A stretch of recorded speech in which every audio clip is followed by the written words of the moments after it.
Okay,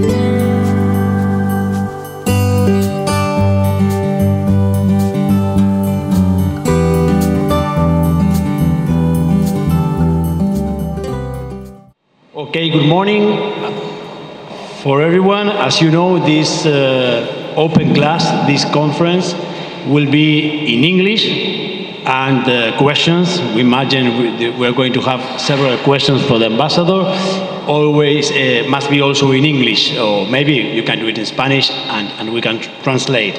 So we're very happy to receive in the Catholic University at the ambassador, our central expositor, Dung, that is the ambassador of Vietnam in Argentina, concurrently in Uruguay and in Paraguay. He's welcome ambassador.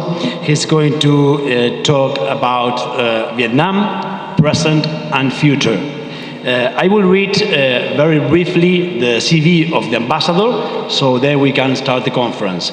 As you know, Ambassador Dung, it's ambassador of Vietnam in Argentina, concurrently in Uruguay and Paraguay. Ambassador Dung assumed the position of editor-in-chief of the World and Vietnam Report, the official medium of Ministry of Foreign Affairs of Vietnam since 2015. From January 2012 to May 2015, he worked as the Deputy Director and then Acting Director General of the Americas Department of the Ministry of Foreign Affairs of Vietnam. He was previously Minister Consular, Chief Political Officer of the Vietnam Embassy in Washington, D.C., United States, from 2008 through 2011, and Vice Consul of the Vietnam Consulate General in San Francisco, California, also in the US. He is graduate from the Diplomacy Academy of Vietnam in 1985 with a bachelor degree in international affairs and following years of working for the Press and Information Department of the Ministry of Foreign Affairs. He's also master's degree in journalism and mass communications awarded by University of Iowa in 1995. He speaks English very well and Chinese. Ambassador Dung is married and has 2 children. So, Ambassador, it's a pleasure for the university to receive you here. The floor is yours. Welcome. Good morning. Buenos dias to all of you. Thank you so much for your time coming here. And I am surprised to see the big turnout like this. But I will give you a presentation after we show you a brief video clips about Vietnam today. So first of all, you will see the clip.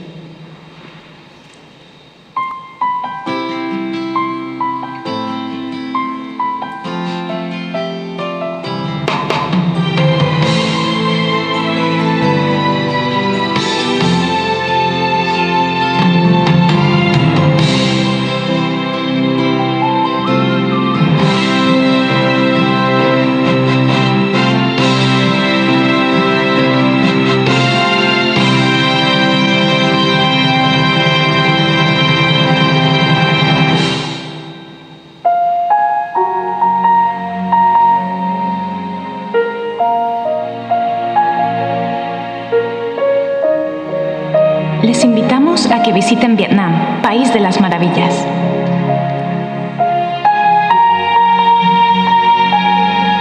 Vietnam, país de historia milenaria, al que el Creador le ha regalado paisajes naturales hermosos y majestuosos que conmueven al corazón humano. Especialmente con excepcionales valores de biodiversidad, cultura y arquitectura. Vietnam cuenta con 8 patrimonios naturales mundiales reconocidos por la UNESCO como excelentes destinos turísticos que se sitúan entre los más atractivos del sudeste asiático.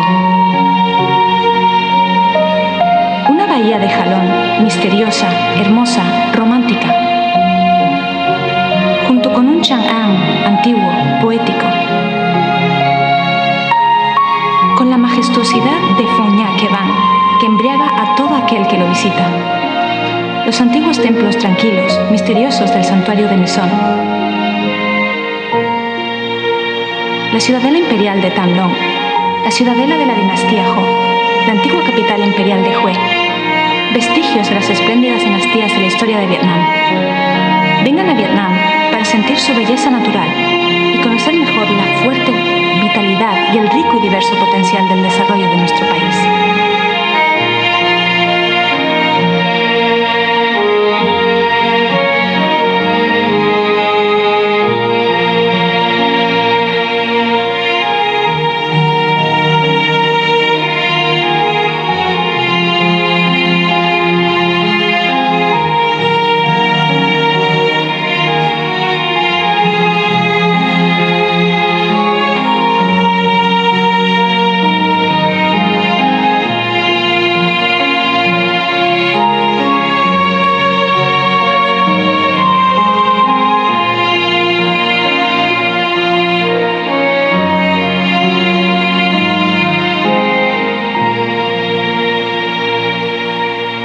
Vietnamita posee un ardiente patriotismo.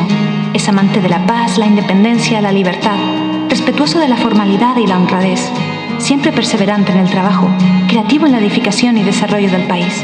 La gente vietnamita es sencilla, apacible y hospitalaria.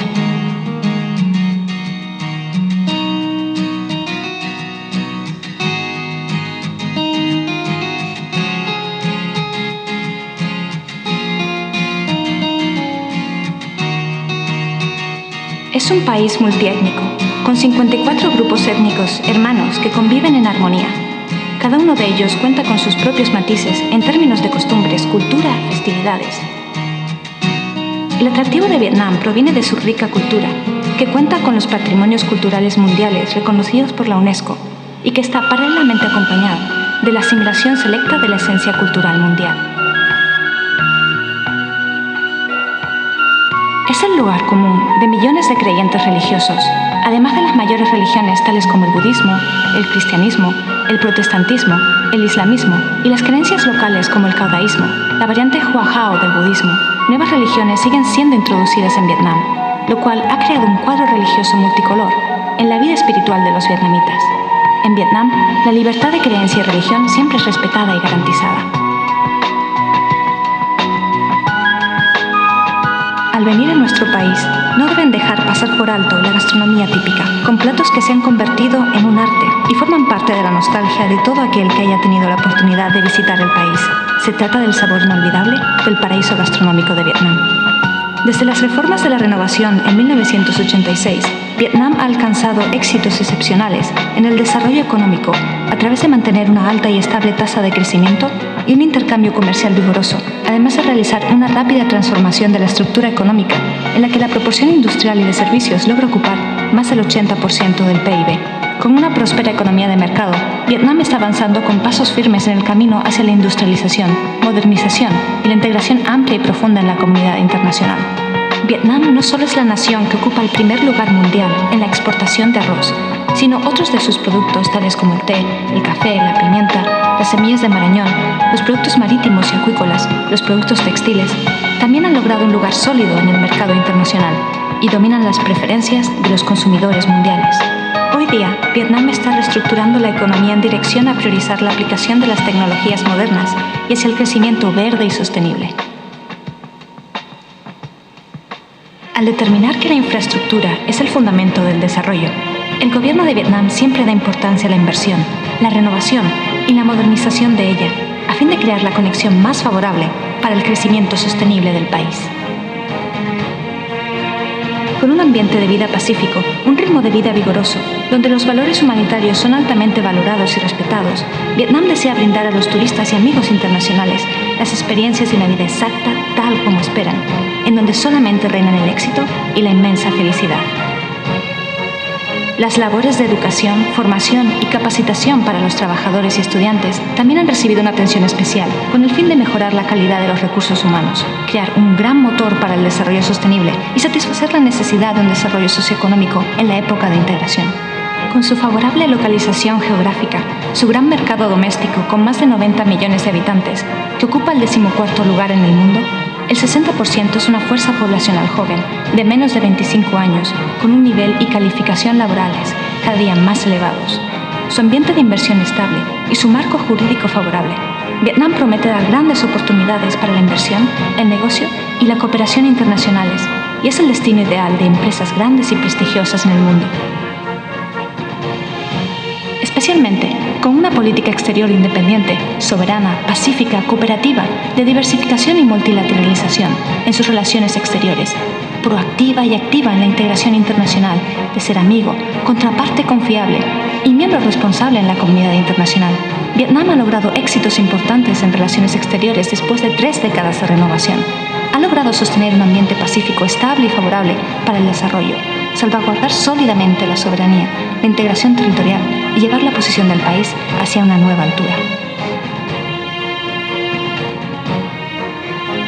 Vengan a nuestro país para sentir el fuerte flujo vital de esta tierra, percibir el valor y el alma de la gente de este lugar, disfrutar la belleza de las maravillas naturales, los patrimonios culturales y tradicionales del pueblo vietnamita y fundirse en el flujo del desarrollo fuerte y milagroso de uno de los centros económicos más dinámicos en Asia Oriental, que está emergiendo para integrarse en el mundo.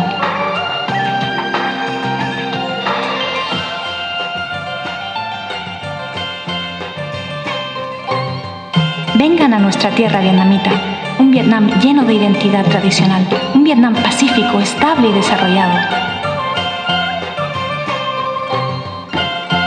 Chào mừng bạn đến với Việt Nam, chúng tôi yêu Việt Nam. Chúng tôi yêu Việt Nam.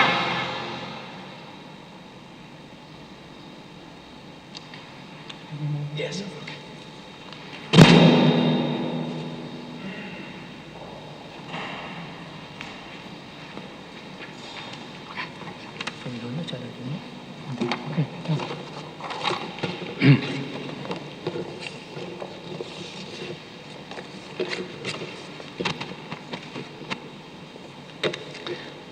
Good morning again. I am not sure if you can hear me well because of the echo.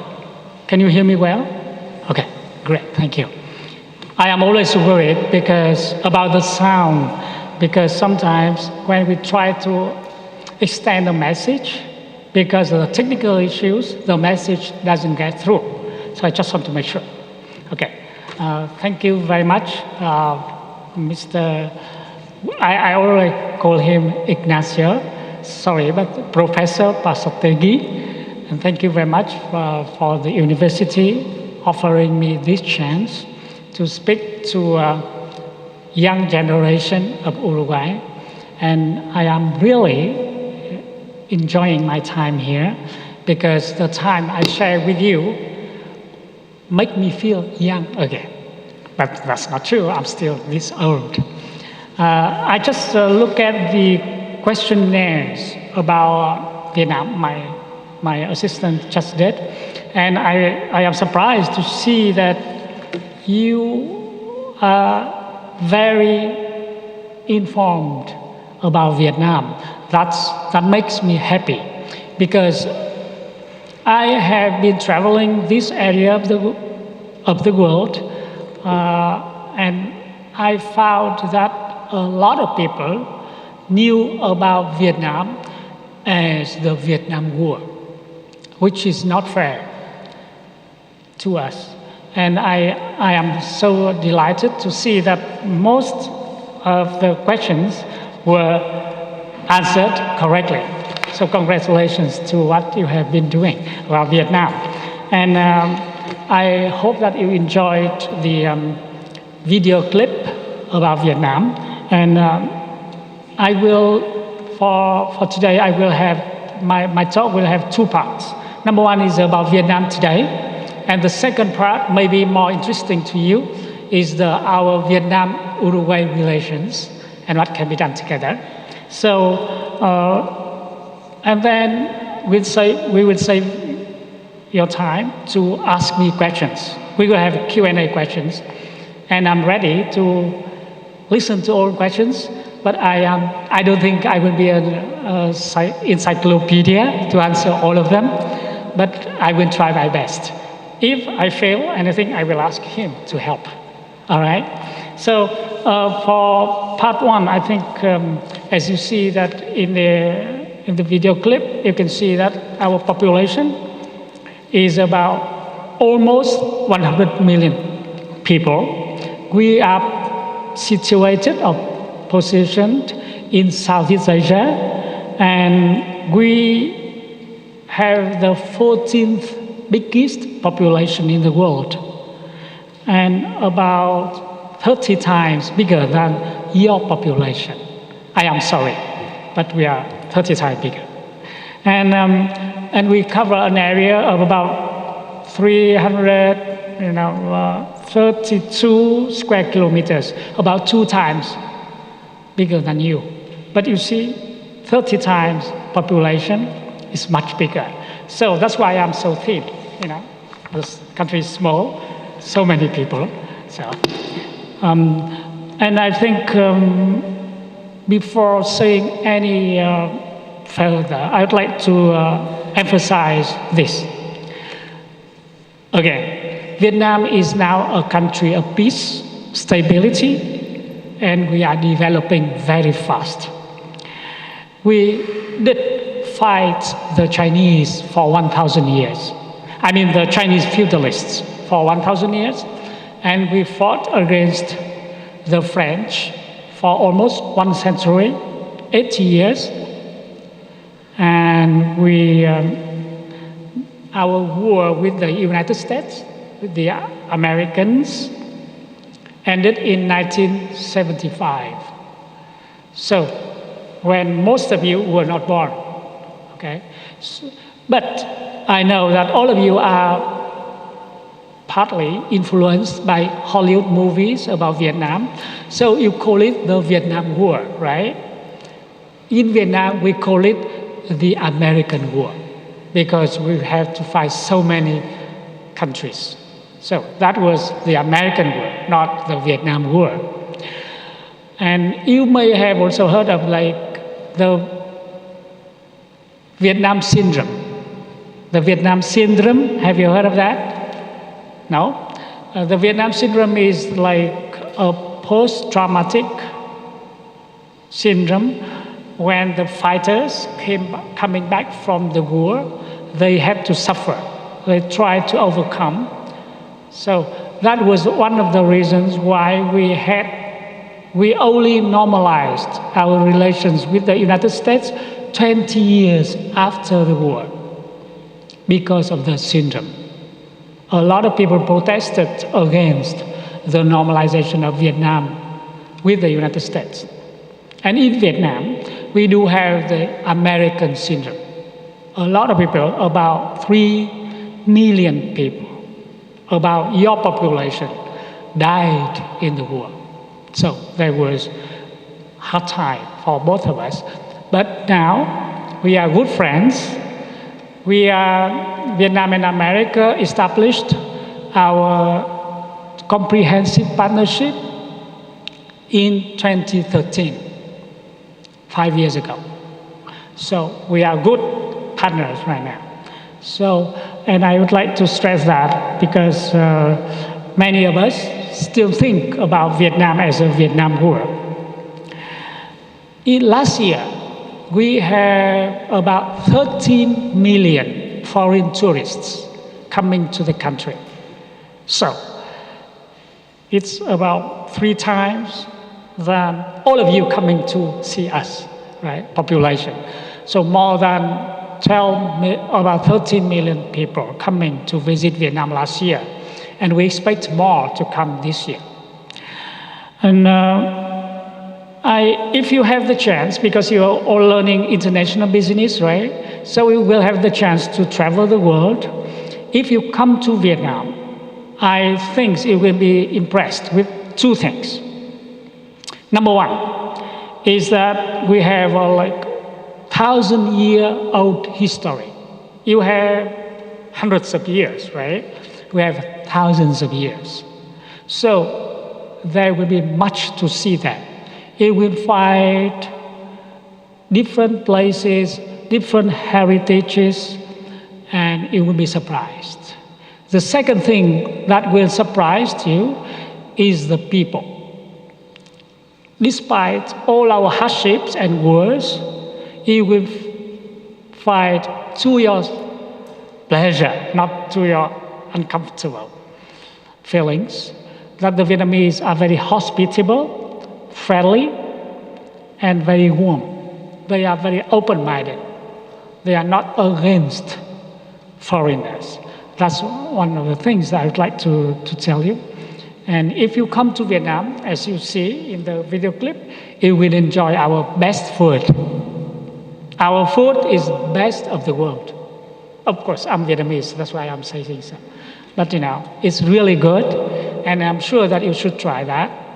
And one more thing I would like to say is 60% of the Vietnamese are under 35 years old, about your age. 60%. They were born after the war.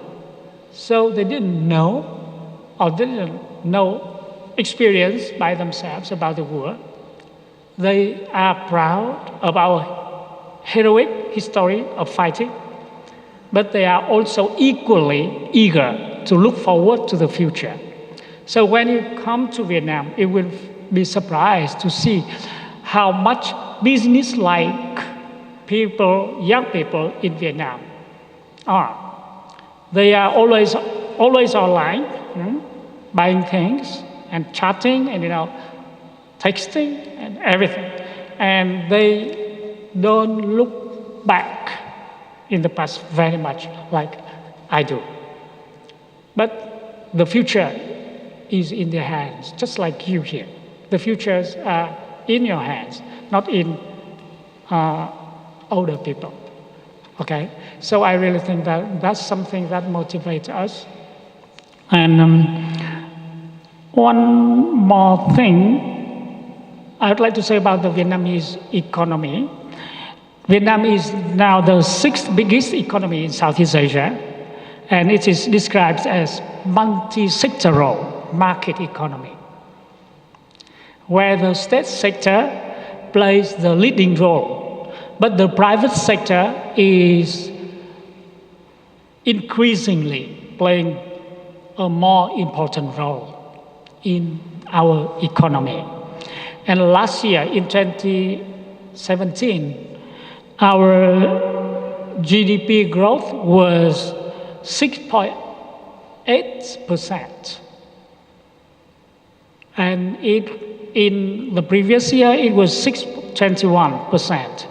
Our GDP per capita is $2,500 US, which is very low as compared with you, because your income is 16,000, right? So we are much less than you. So you are one of the highest per capita incomer in Latin America. So we have a lot to learn from you too. And inflation last year was curbed at 3.16%. How much inflation was to? What? Higher? Okay. This is when I quote the inflation rate, I bear in mind that in the 1980s, our inflation was 100%, which was really horrible, and our lives were miserable at the time.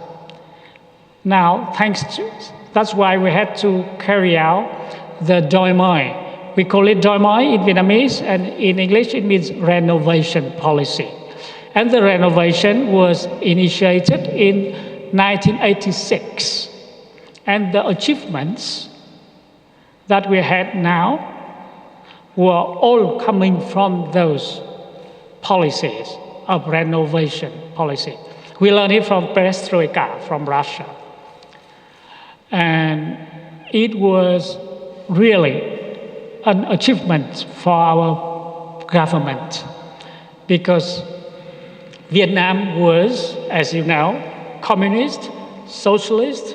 We were totally dependent on the Soviet camp in the 80s.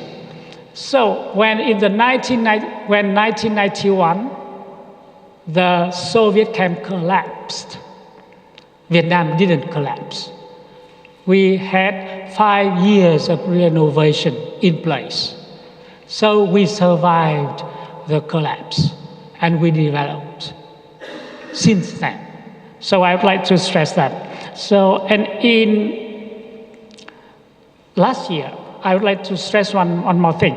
Last year, our trade volume reached about 425 billion US dollars, which is double our GDP.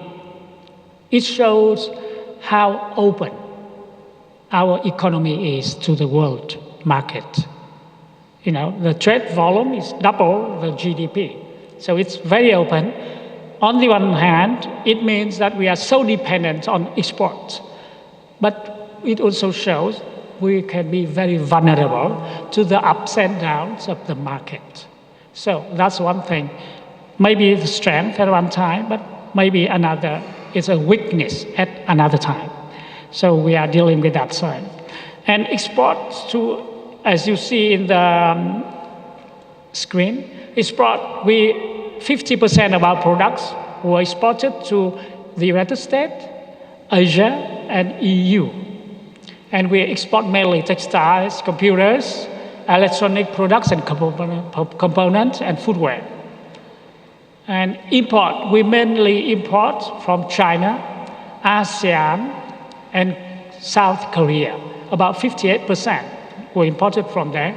And we mainly import machinery and equipment, computers, electronic products and components, telephone and accessories, iron and steel, cashew, and coal and petroleum.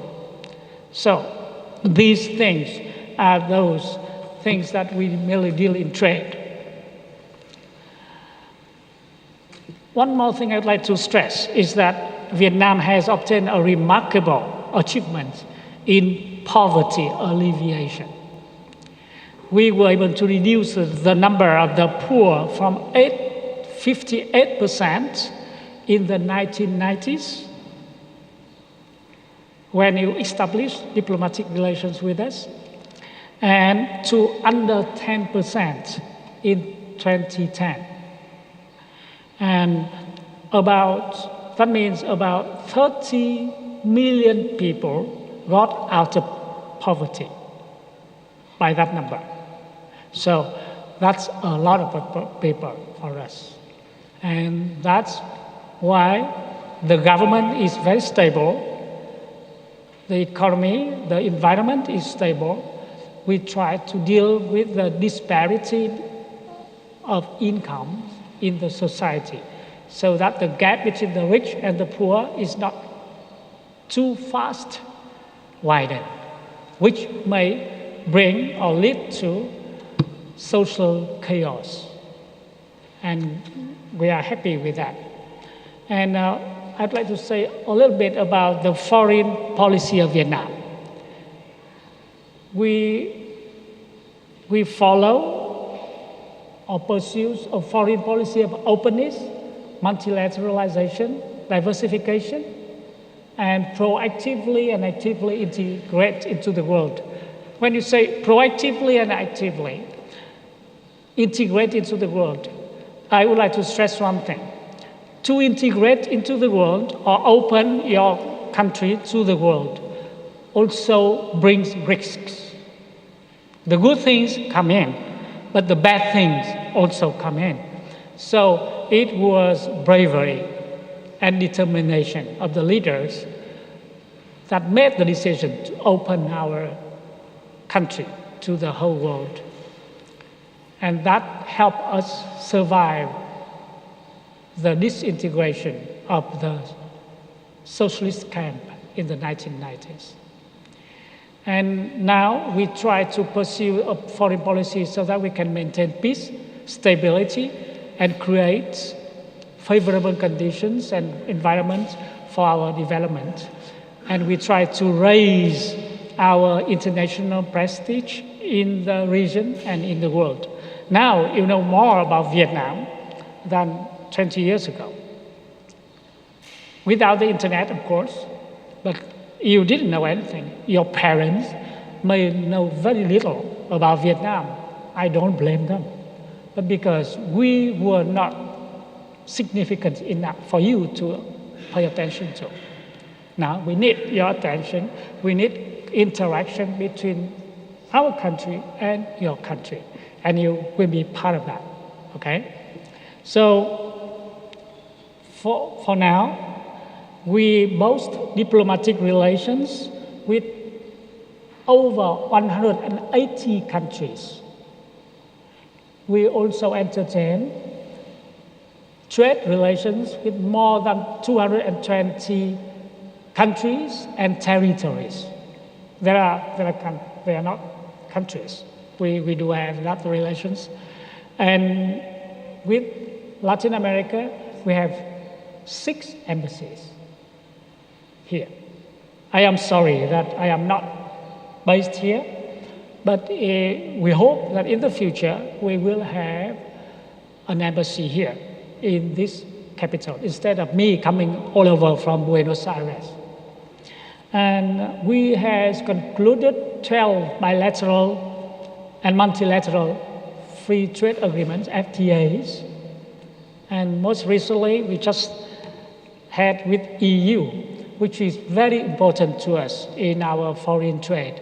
As you see the statistics, the EU is so important to us. But Latin America is also a focus of our foreign relations, and the relations between Vietnam and Latin American countries, especially with Uruguay, is so important that it has become one of the priorities in our foreign policy. So I want to be very brief, but for the challenges, I would like to stress one more thing. The picture that I just painted to you, looks a little rosy, but that's not true. There's no rosy pictures. We have to deal with a lot of challenges right now within our country and in our foreign policy and foreign trade as well, as you do. So I can name some of them. Most notable challenges include how to keep our development sustainable and how to achieve more equitable distribution of the benefits from the economic success among the population. Or in other words, trying to narrow down the gap between the rich and the poor. And or how to effectively address the issue of climate change. Vietnam is one of the top 5 that is most vulnerable to the climate change. Because as you see, we were close to the sea, and the sea just, every day comes closer into the land continent, and it eats up our area for rice growth. So it's really something challenging to us. So we are dealing with many other countries to help with climate change consequences and to make it less,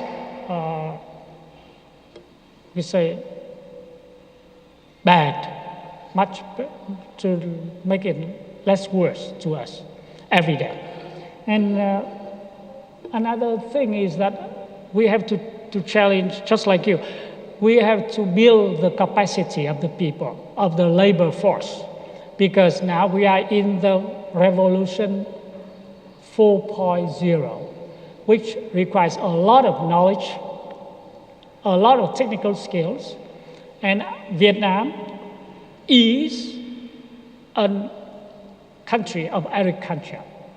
So we try to make changes in the farmers' idea, farmers' thinking, encourage them to learn more skills with technical equipment so that when the country develops, farmers still have jobs instead of getting unemployed.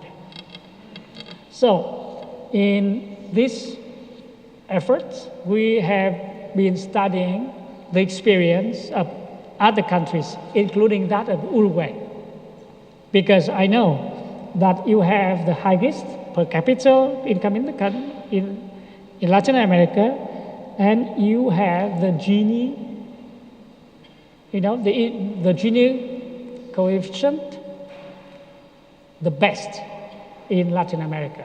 That's not easy. I'm sure that we can learn a lot from you about the Gini coefficient is with the disparity between the rich and the poor and the income. We should learn that from you too. Now, you are the chair of Mercosur, right? So, I think you can uphold your role in Mercosur within this time so that Mercosur will integrate more into the world as compared with Pacific Alliance. And we wish that we can set up a good relationship with Mercosur. When I say I include both ASEAN countries and Vietnam individually. So we wish that we can make that real. Now I will move to the next part, the Vietnam and Uruguay relations. And maybe I don't know if you can answer these two questions. Now I will give you two more questions apart from the one. What countries are in Uruguay's list of priority in your international relations? Rolling over in your head. Which country of your priority in international relations, international trade? You have that in mind, right? Number two, where is Vietnam in that list? Look up in the sky. I know that Vietnam is not in that list, okay? It's very common sense for us to think, first of all, major powers, major economic centers to think. And so maybe you will think of the US, China, EU, Brazil, Mercosur, Argentina. And, when we say Mercosur, it means Brazil, Argentina, and Paraguay. Because they are really important to you. But I'd like to point out one point here. We, as medium and small countries, can be partners. And our partnership bears its own significance. If we always think that we are medium and small size, we shouldn't do relations with other countries. That's not fair. That's not good for your country. So I think if we work together, we can make our partnership a model one, where the medium and small countries can form a force that can be ignored by major powers. In the United Nations, we have the same vote. In many different organizations, we have one equal vote as any others. So we can form a force by our votes. That's one thing that I would like to click open the door so that you can see we have vast potential to tap into. And we can help each other. That's why our cooperation between Uruguay and Vietnam in multilateral forum is really good. And I'm thankful for that. For now, when I didn't see come back to the questionnaire, I didn't see about the numbers, but I'd like to stress one thing. In 1995 and 1993, we established our relations. And this year, we celebrate the 25th anniversary. 1993 was very significant, as if you recall, at the time, embargo was still imposed on Vietnam. Vietnam was still isolated from the world. And so we appreciate very much your hand extended to us at that time. So that's why this year, 25 years later, we can proudly celebrate our relations and look forward to the future.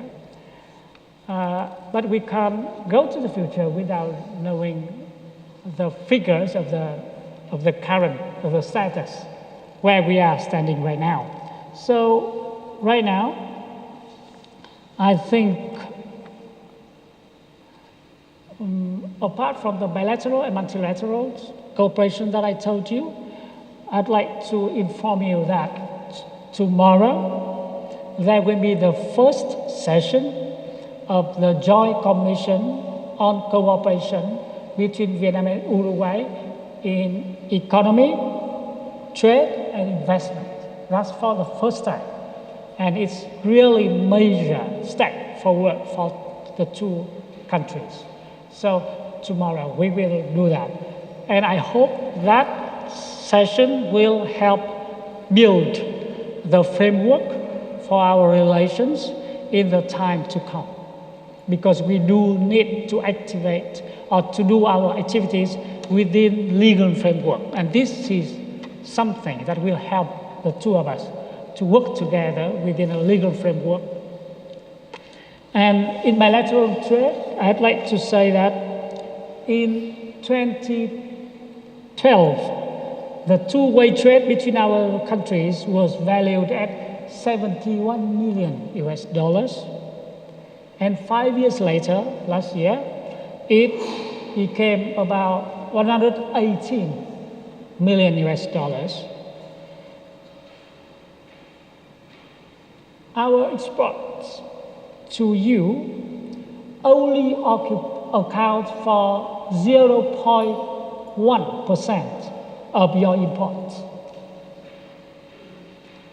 And we import from you just 0.3% from what you export to other countries. That's very small. That's very small. And we should work together to increase that percentage. And I do think, as I said at the very beginning, I do see the potential of our relations there. But we have to work very hard.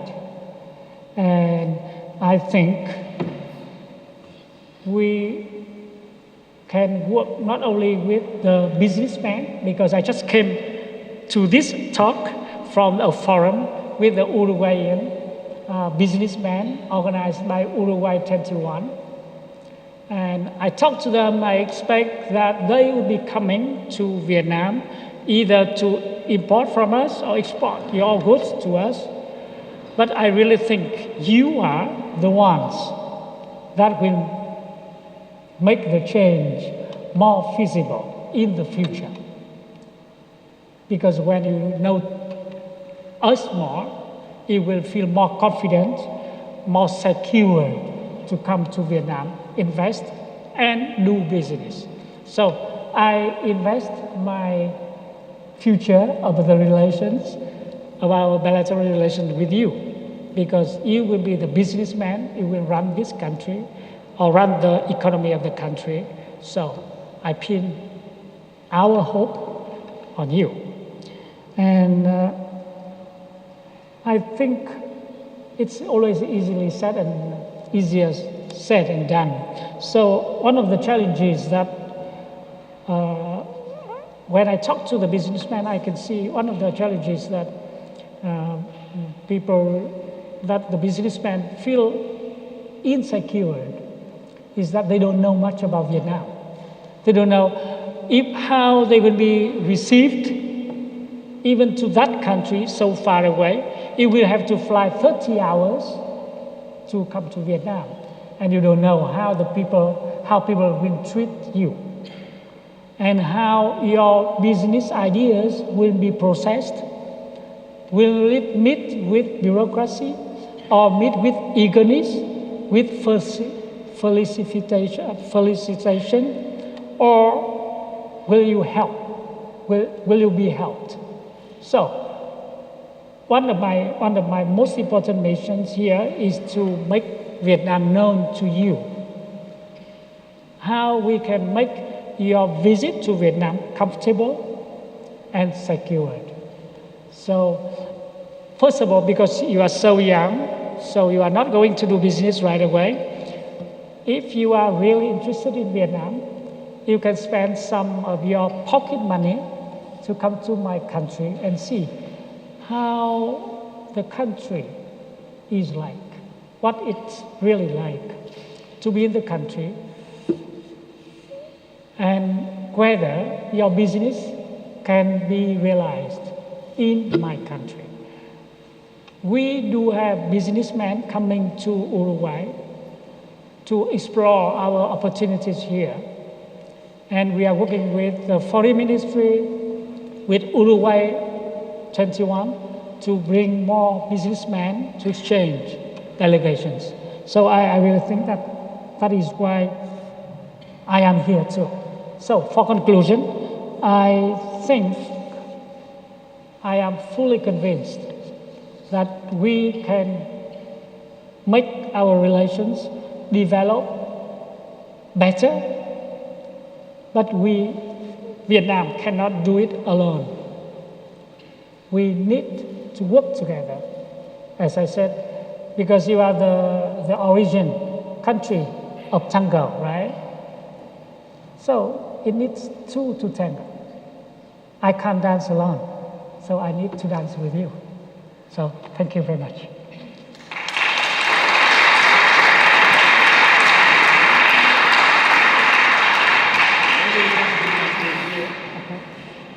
All right. Okay, thank you, Ambassador, for your presentation. Very interesting to know more about Vietnam and about the relations between Vietnam and Uruguay. Now we have, as we told you at the beginning, space for some questions. So, first one, questions or comments about the conference of the Ambassador? Yes, Natalia, okay.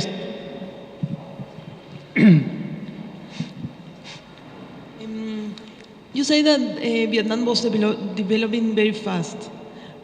Could you tell us something about the role of the state, the role of the private sector, or maybe international organizations in these changes? It's too echo.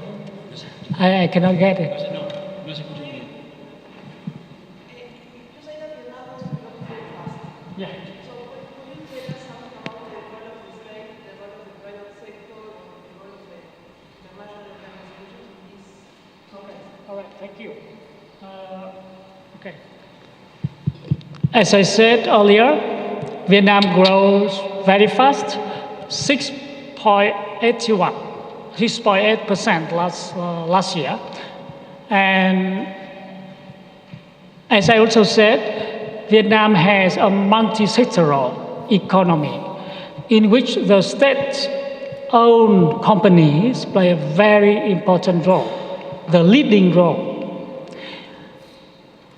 On the other hand, we have the private sector and the FDI sector, the foreign direct investment sector, where we form either a joint venture or of 100% foreign-owned companies. And for the percentage of the growth of our economy, the private sector is the leading rate, not the state-owned companies. The state-owned companies face a lot of difficulties these days to adapt to the market economy. They are bureaucratic, they are very slow, stagnant. So we had to do a lot of work to improve the mechanism within the state-owned companies and corporations so that they can really play the leading role instead of the FDI or the private sectors which are driving our economy to advance forward right now. So, as I told you, the private sector and the foreign invested companies are taking the lead in growth rate. The state-owned companies are under reconstruction, or we say restructured, to be more effective, to be more efficient. So that's one of the challenges for us right now. But we still hope that the foreign investment and the private sectors will help us to develop in the time to come. More questions? Yes.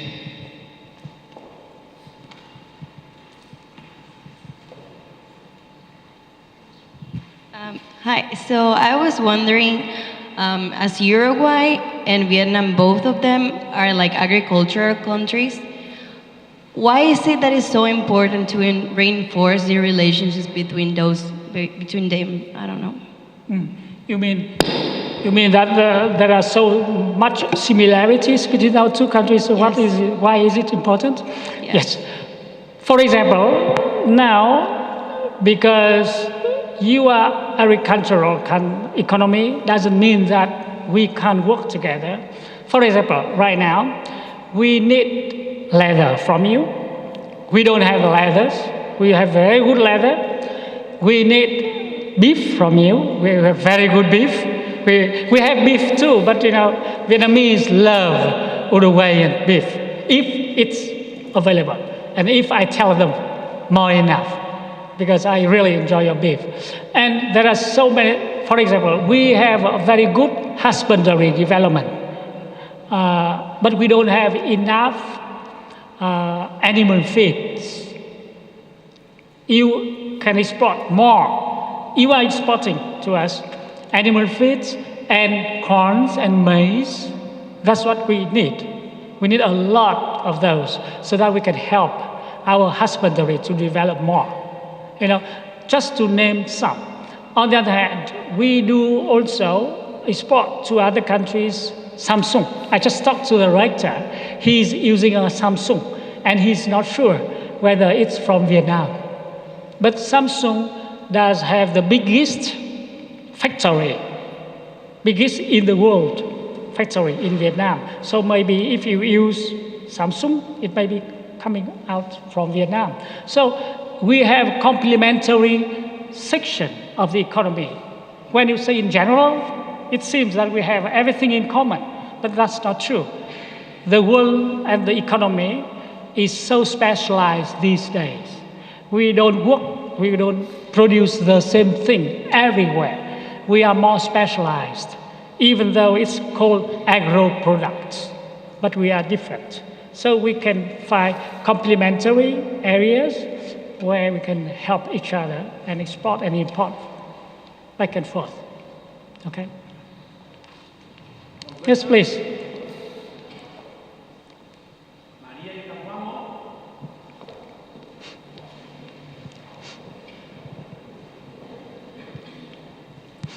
Thank you, Ambassador, for your presentation.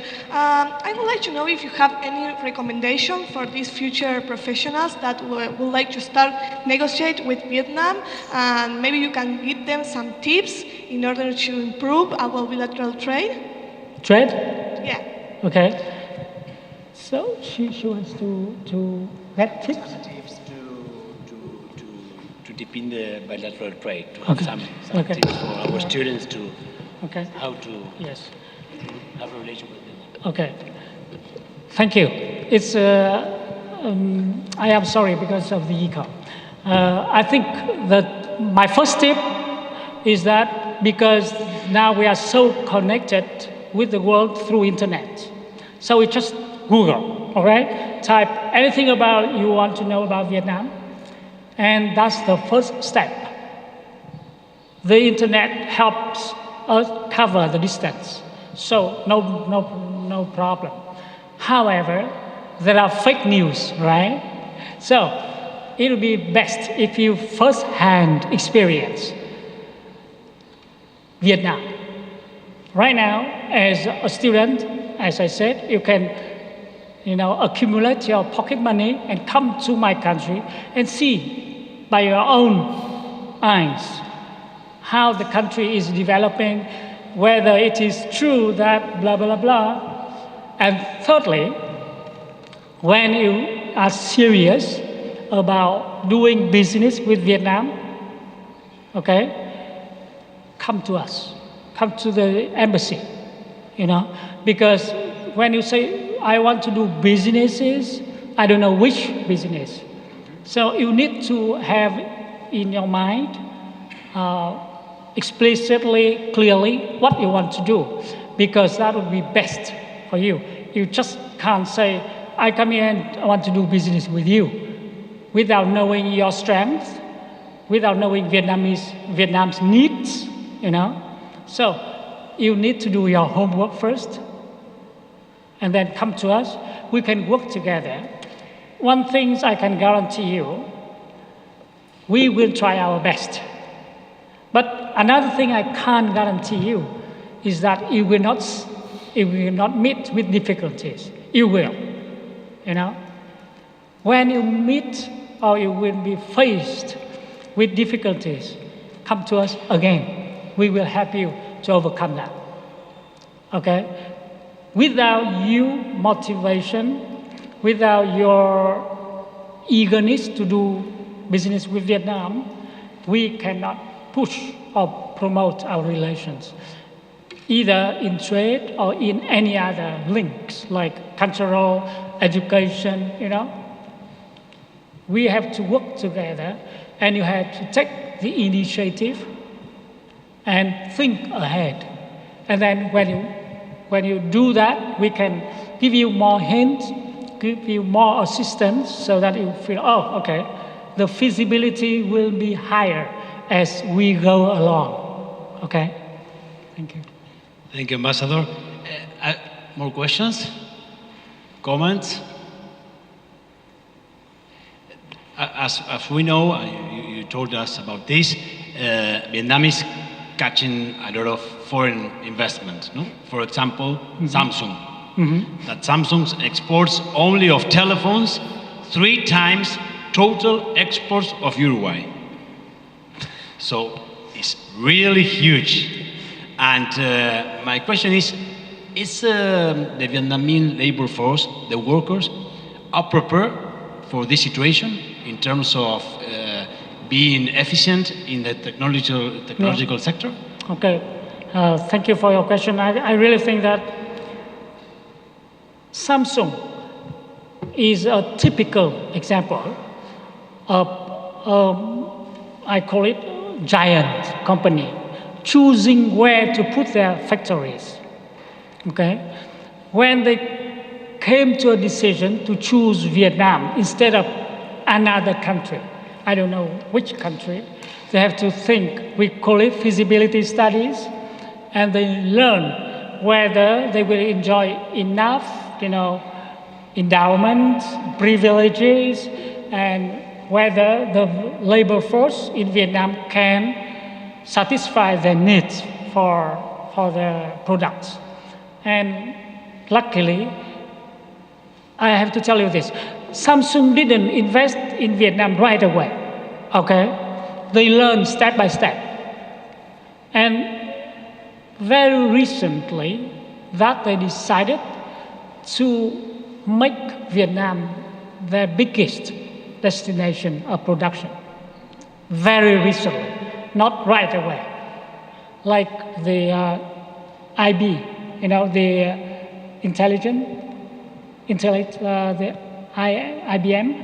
IBM. Yes, of course. Yeah, the IBM also invest more than $1 billion in Vietnam, thinking that the Vietnamese labor force can satisfy their needs. In Vietnam, I don't know your statistics, but in Vietnam, 90%, more than 90% are literate. The literacy percentage is more than 90%. And we try to have the universal education until the end of secondary education. So colleges are opening a lot. We have universities, and colleges that help with the technical skills, and we say the gray material economy. You know, we are getting prepared for that. So Samsung,